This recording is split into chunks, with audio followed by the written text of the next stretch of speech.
প্রশ্ন,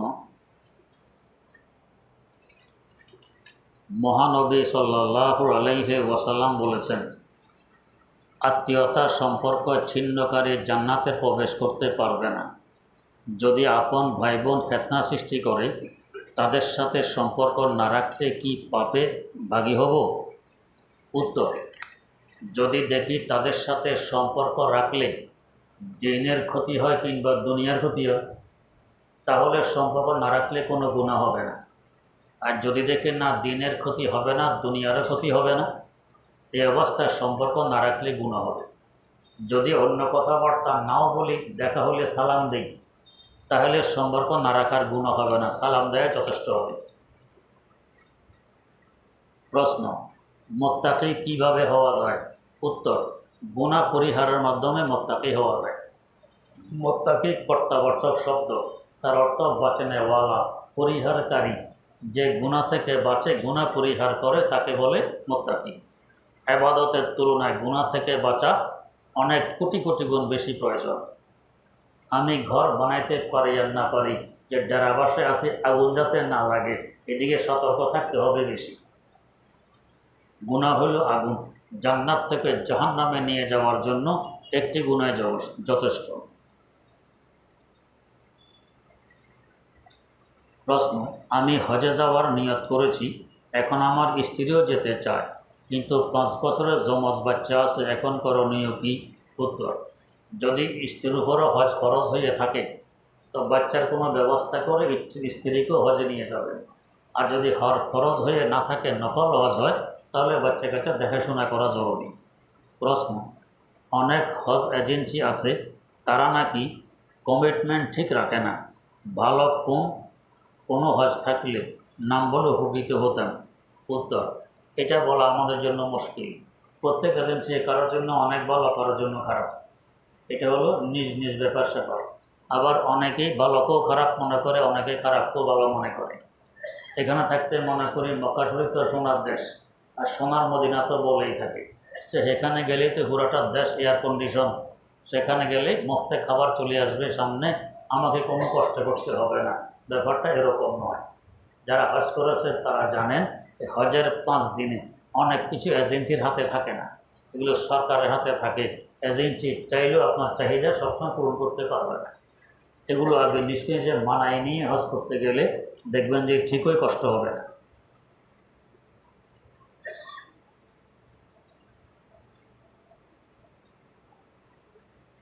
প্রশ্ন, আহলে হাদিসের বড় হুজুর আব্দুর রাজ্জাক বিন ইউসুফ সাহেবের মুখে শুনেছি এটা হজরত ওমর রাদিয়াল্লাহু আনহু এর বেদাত, এটা ওসমানের বেদাত। আমার প্রশ্ন হলো, ওনার এবং আহলে হাদিসের অনুসারী হুজুরদের উপর আমার প্রচণ্ড ঘৃণা হয়, এতে আমার গুনাহ হবে কি না? উত্তর, সাহাবায়ে কেরামের কোনো কাজকে বেদাত বলা বৈধ নয়। সাহাবায়ে কেরামের কোনো কাজকে বেদাত বলা বৈধ নয়।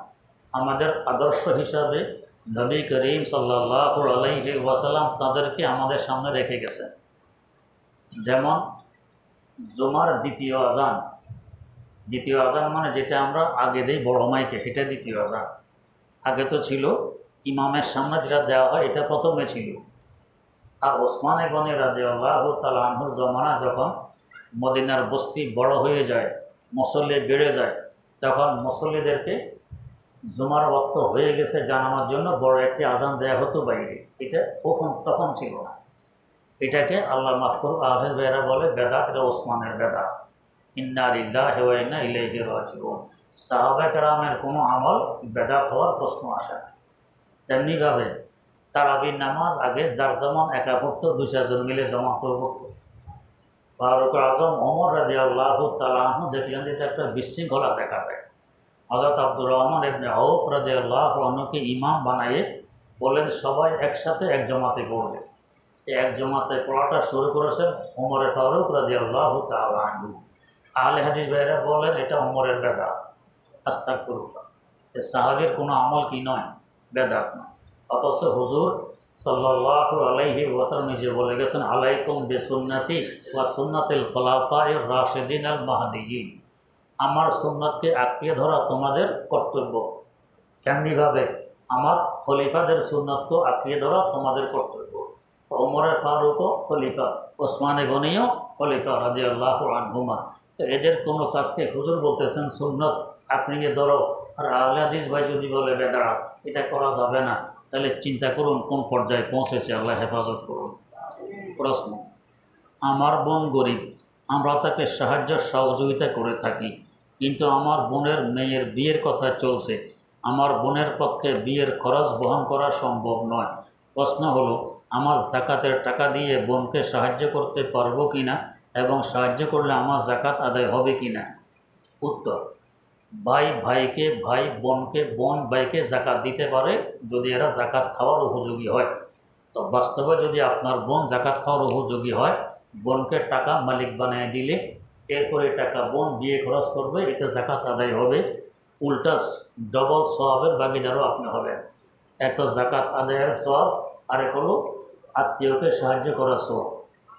প্রশ্ন: আমার মায়ের নামে 10 কাঠা জমি রয়েছে, যার বর্তমান মূল্য 4 লক্ষ টাকা সম্ভাব্য।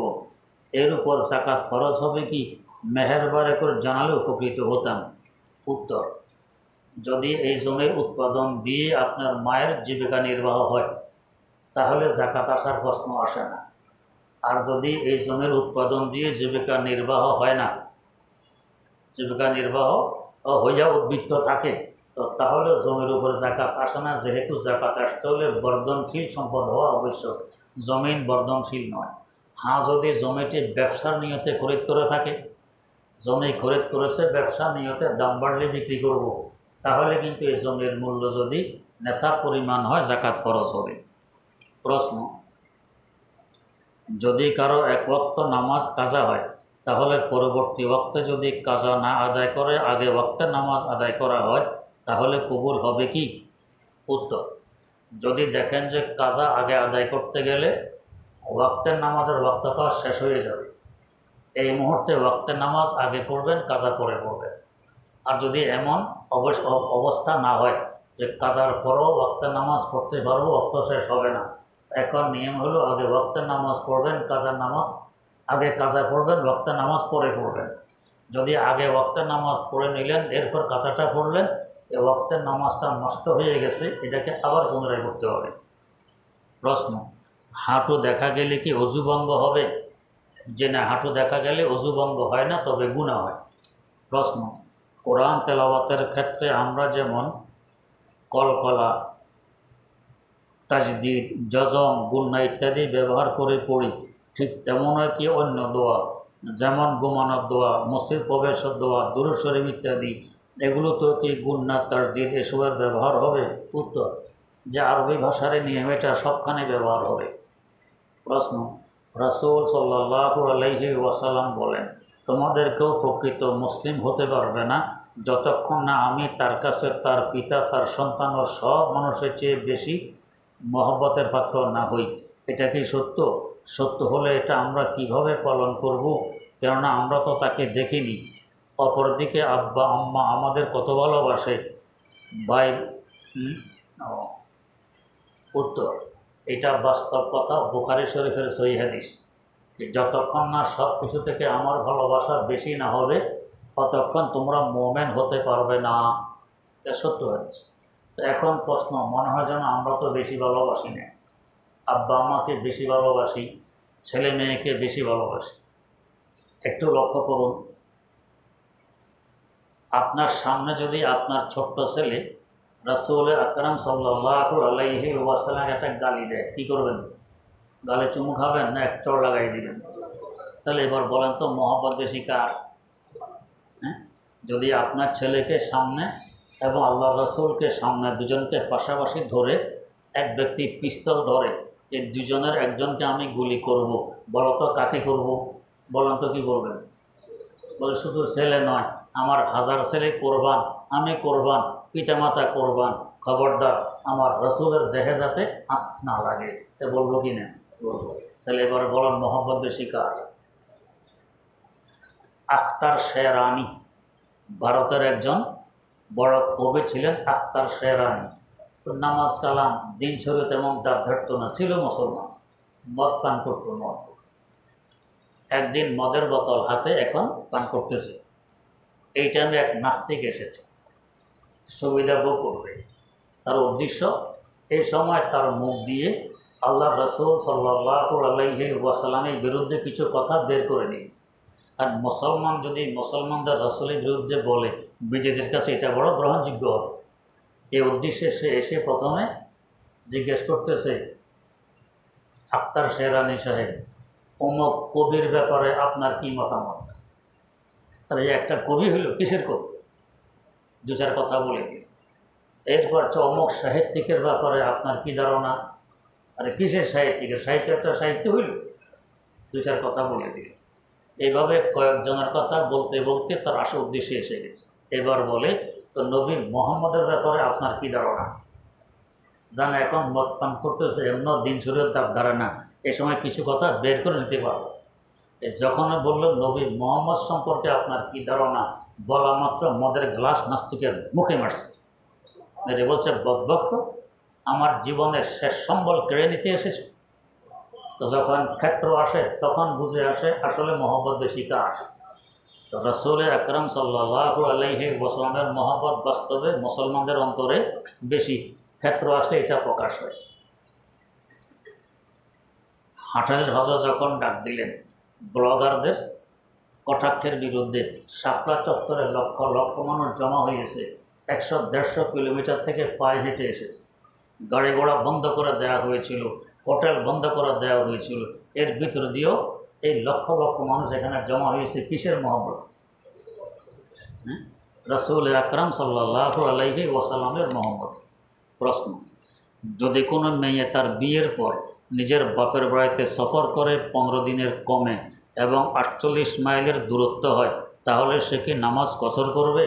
উত্তর, বিয়ের পর যদি রুখসতি হয়ে যায়, উঠিয়ে নিয়ে যায়, তখন তার বাপের বাড়ি নিজের বাড়ি থাকে না। এখন যদি ঠিকই সফরের দূরত্ব থেকে এসে 15 দিনের কম থাকার নিয়ত করে, সে কসর করবে, পুরা করবে না। তার স্বামী এখানে কসর করবে, সেও এখানে কসর করবে। এখন সে পুরা করবে তার স্বামীর বাড়িতে। হ্যাঁ, যদি আবার স্বামী গরজামাইয়া থাকে, তখন আবার স্বামীও এখানে এসে কসর করবে না, স্ত্রীও কসর করবে না। প্রশ্ন, তারাবির টাকা দিয়ে যদি কোরবানি দেওয়া হয়, তাহলে তা বৈধ হবে কি না? উত্তর, তারাবি পড়িয়ে টাকা নেওয়া বৈধ নয়। অবৈধ টাকা দিয়ে কোরবানি করলে কোরবানি সওয়াব পাওয়া যায় না। প্রশ্ন, কোনো কারণে যদি কোরবানি বাতিল হয়ে যায়, তাহলে কি কাফারা করার কোনো পদ্ধতি আছে? উত্তর, কোরবানি না হলে কোরবানির 3 দিনের ভিতরে যদি টের পাওয়া যায় কোরবানি হয়নি, আরেকটি পশু ক্রয় করে কোরবানি করা লাগবে। আর 3 দিন অতিবাহিত হয়ে গেলে তখন কোরবানি পরিমাণ কিছু টাকা গরিব মিসকিনকে সদকা করে দিতে হয়। প্রশ্ন, আমরা আপনাকে আল্লাহর জন্য ভালোবাসি। আল্লাহ আপনার শারীরিক সুখ এবং নেখায়াত দান করেন। ফরজ নামাজের পর আয়াতুল কুরসি, তাসবিহ এবং দোয়া করতে আমার একটু বেশি সময় লাগে। এতে কি সুন্নতের সময় চলে যাবে, নাকি আগে সুন্নত আদায় করতে হবে? উত্তর, আগে সুন্নত আদায় করবেন, এরপরে বাকি আমলগুলো করবেন। প্রশ্ন,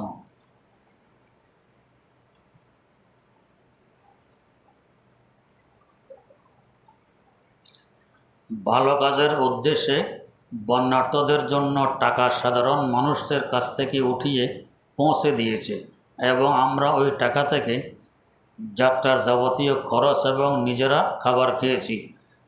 আমরা ছাত্র, টাকা না থাকায় খেয়েছি। এই খাওয়াটা কি জায়েজ হয়েছে? না হলে করণীয় কি? উত্তর, না খাওয়াটাই ভালো ছিল। হ্যাঁ, যদি 2 জন গেলে চলতো, গিয়েছি 10 জন, 10 জনের খাবার বৈধ হয়নি, 2 জনের পরিমাণ বৈধ হবে, বাকিটা আপনারা আবার বন্যার্তদেরকে পৌঁছে দিতে হবে। প্রশ্ন, কারো বাবা মা যদি মারা যায়, আল্লাহ না করুক তারা যদি জাহান্নামী হয়, তবে তার সন্তানরা যদি কান্নাকাটি করে, আল্লাহ তাআলার কাছে দোয়া করে, তাহলে কি আল্লাহ তাআলা তাদেরকে জান্নাত দিবেন? উত্তর, যদি ঈমান নিয়ে ওনারা বিদায় নিয়ে থাকেন, তাহলে সন্তানের দোয়া এবং কান্নাকাটিতে তাদের গুনাহ মাফ হয়ে তারা তাড়াতাড়ি জান্নাত লাভ করতে পারবে। প্রশ্ন, দোয়া এবং মুনাজাতের মধ্যে পার্থক্য কি? সাধারণত আমরা মুনাজাত বলে থাকি 2 হাত তুলে আল্লাহ পাকের কাছে কিছু বলাকে, মোনাজাতের আবেদনিক অর্থ হলো কানাঘুষা করা, আল্লাহ পাকের সাথে চুপে চাপে কথাবার্তা বলা। এই জন্যই তো নামাজের পর আমরা আস্তে মোনাজাত করি। আস্তে মোনাজাত করা বেশি ভালো, কবুল হয় বেশি। আর মাঝে মধ্যে বড় মাহফিলে জোরে করে যাতে মানুষ শিখে মোনাজাত কীভাবে করতে হয়। আর দোয়া হলো আল্লাহ পাকের কাছে কিছু চাওয়া, এটা হলো দোয়া। প্রশ্ন, স্বামী মারা যাওয়ার পর স্ত্রীকে নাকফুল করতে পারবে? কোরআন হাদিসে কি কোনো বাধা নিষেধ আছে? বুঝিয়ে বললে উপকৃত হব। উত্তর, স্বামী মারা গেলে যে কোনো অলংকার, সাজসজ্জা ইত্যাদি ব্যবহার করা স্ত্রীর জন্য নিষেধ 4 মাস 10 দিন যাবৎ। 4 মাস 10 দিন যাবৎ সাজসজ্জা অলংকার ব্যবহার নিষেধ। 4 মাস 10 দিন অতিবাহিত হয়ে গেলে এরপরে যা ইচ্ছা তাই করতে পারবেন, আর কোনো বাধা নিষেধ নেই। এটা কোরআনের হুকুম। প্রশ্ন, আমি অতিরিক্ত কথা বলি, কথা কম বলার উপায় কি? উত্তর, যাদের সাথে কথা বলবেন বলে রাখবেন, আমি কথা বলবো আরবিতে, কথা বলবো ইংরেজিতে, কথা বলবো ফার্সিতে, কথা বলবো উর্দুতে, মাতৃভাষায় নয়। তো অন্য ভাষায় কথা বলতে গেলে কোন শব্দের আরবি কী হবে, ইংরেজি কী হবে, এটা ঠিক করতে করতে অনেক সময় চলে যাবে, ফলস্বরূপ কথা কমে যাবে। এভাবে কথা কমানোর চেষ্টা করবেন। হুজুর, মসজিদে দেওয়ার সময় সবার চোখে পানি, কিন্তু মসজিদে দেওয়ার সময় সবার চোখে পানি, কিন্তু আমি কাঁদতে পারি না, কি আমল করলে আমার চোখে পানি আসবে? উত্তর, গুনাহ পরিহার করলে অন্তর নরম থাকে, চোখে পানি আসে। গুনাহ পরিহার না করলে অন্তর শক্ত হয়, চোখে পানি আসে না। আর পানি যদি নাও আসে, কান্নার ভান ধরার আদেশ আছে, হয় কান্না করো, না হয় কান্নার ভান ধরো। কান্নার ভান ধরব। প্রশ্ন, সবাই আমাকে কথা শুনিয়ে যায়, আমি কিছুই বলতে পারি না, কিছুক্ষণ পরে বুঝি আমাকে অপমান কিছুক্ষণ পরে বুঝি যে আমাকে অপমান করেছে। তো করুক, আপনার অপমান করলে আপনার ক্ষতি হবে না। যদি অন্যায়ভাবে অপমান করে থাকে, যারা করেছে ক্ষতি তাদের হবে, এ নিয়ে আপনাকে চিন্তা করার দরকার নেই। প্রশ্ন, আমার ধৈর্য শক্তি অনেক কম, কিভাবে বুঝাবো যে আমি আল্লাহর গোলামি করছি? ধৈর্য শক্তি কম যখন বুঝে আসে, তখন তার ধৈর্য শক্তি বাড়ানো সহজ, বুঝে না আসলে না কঠিন। মুসিবত আসলো চুপচাপ থাকবো, মেনে নেব যে আল্লাহ এর থেকে আরও বেশি মুসিবতের আমি উপযোগী ছিলাম, আপনি তো কমে দিয়েছেন, তবে আল্লাহ আমি দুর্বল, আমার কষ্ট হয়, দোয়া করে আপনি মুসিবত থেকে আমাকে উদ্ধার করে দেন। এভাবে দোয়া করবেন। কিভাবে বুঝবো যে আমি নফসের গোলামি করেছি? উত্তর, যখন দেখবেন যে শরীয়ত লঙ্ঘন করে চলছেন, মন যা চায় তাই করতেছেন, তখন বুঝবেন নফসের গোলামি করে চলছেন। প্রশ্ন, আল্লাহ আপনাকে সুস্থতার সহিত নেক হায়াত দরাজ করুন এবং আপনার মাধ্যমে দ্বীনের আরও খেদমত আল্লাহ আমাদের জন্য কবুল করুন। রাতের বেলা ঘুমের ঘোরে খাওয়া কি জিনের লক্ষণ? যদি হয় তাহলে এর থেকে পরিত্রাণের উপায় বলে দিলে উপকৃত হব। উত্তর, জিনা জিনের লক্ষণ নয়, এটা স্বপ্ন। প্রশ্ন, অর্থনৈতিক সামর্থ্য না থাকলে পরিবারের চাপে বিয়েকে শরীয়ত কিভাবে দেখে? উত্তর, খরচ কমানো এটা আমাদের ক্ষমতাধীন, আয় বাড়ানো ক্ষমতাধীন নয়। আমরা চেষ্টা করি আয় বাড়ানো, তাই পেরেশানি বাড়ে।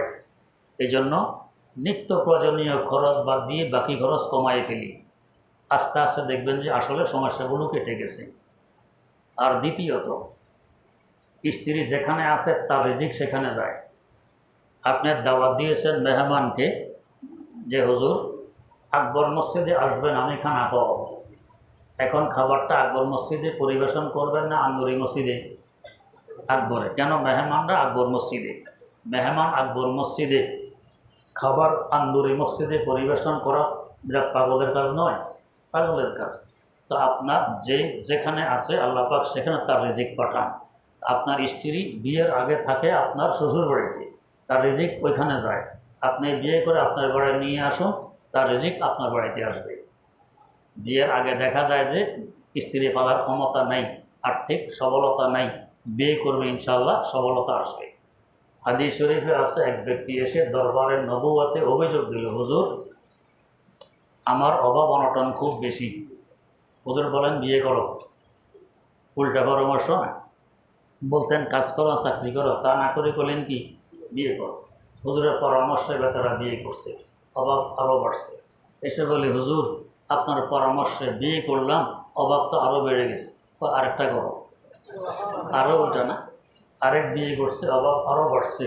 এবার বলে, হুজুর এখন তো আরও মুসিবতে আছে, অভাব বেড়ে গেছে। আরেকটা করো। তিনটা, অভাব আরও বাড়ছে। এবারে এসে বলছে, হুজুর আমার তো অভাব আরও বেড়ে গেছে, এখন কি করি? আরেকটা করো। চারটা পর্যন্ত তো অনুমতি আছে, আরেকটা করছে। কিছুদিন পরে এসে বলে, হুজুর আমার তো এখন আর্থিক সবলতা এসে গেছে, সবাভাব কেটে গেছে। কীভাবে? তো আমার এই শেষ নম্বর বিবি, 4 নম্বরটা মাশাআল্লাহ এত হাতের কাজ জানে। সে খেজুর পাতা দিয়ে বিছানা বানায়, খেজুর পাতা দিয়ে রশি বানায়, খেজুর পাতা দিয়ে টুকরি বানায়, আরও কত কিছু বানাইতে পারে। আর সাথে বাকি 3 জনকেও নিয়ে খুব এগুলি বানায়, আমি বাজার নিয়ে বিক্রি করি। এখন আমি তো আর্থিক সবলতা অর্জন করে ফেলেছি, এখন আর দুর্বলতা নেই। একজনের সে বাকি 3 জনকেও কাজে লাগাইয়া তার আর্থিক সবলতা চলে আসছে। তো স্ত্রী আপনার কাছে আসলে তার রিজিক আপনার কাছে আসবে। বিয়ের আগে স্ত্রী যেখানে আসে সেখানে যাবে। প্রশ্ন, দিনের দায়ী হওয়ার জন্য মুরব্বীর সাহায্য ধরা কি আবশ্যক? উত্তর, যে কোনো কিছু শিখতে হলে ওস্তাদ আবশ্যক। আপনি গাড়ি চালান, ওস্তাদ ছাড়া পারবেন শিখতে? ইঞ্জিনে বসে সুইচ দিয়েছেন, গাড়ি লাফ দিয়ে যায়, গাড়িও ভাঙবে, আপনাকেও মারবে, সব শেষ করবে। আগে ওস্তাদের কাছে শিখতে হবে, তারপরে চালানো সম্ভব। তো যে কোনো কাজ ওস্তাদ লাগে। তো তাই আত্মশুদ্ধির জন্য আগে ওস্তাদ লাগবে। এদেরকে বলে পীর। আর অন্য কিছু তাদের কাছে শিখে এদেরকে বলে ওস্তাদ কিংবা শিক্ষক, বেশ কম এটুকু। প্রশ্ন, আমার মেয়ে হাফেজা আক্তার চৌধুরী, তার সবসময় অস্থির লাগে, বাসায় থাকলে একা থাকে, হতাশ থাকে, মেয়েটা পড়াশোনা করে না, কষ্ট পায়। এক কবিরাজ বলেছে আমার মেয়েকে জাদু করা হয়েছে। আমরা তার কাছে আর যাইনি, খুব আশা নিয়ে আপনার শরণাপন্ন হয়েছি। আমার মেয়েকে আসলে গো জাদু করেছে, এটা কিভাবে বুঝব?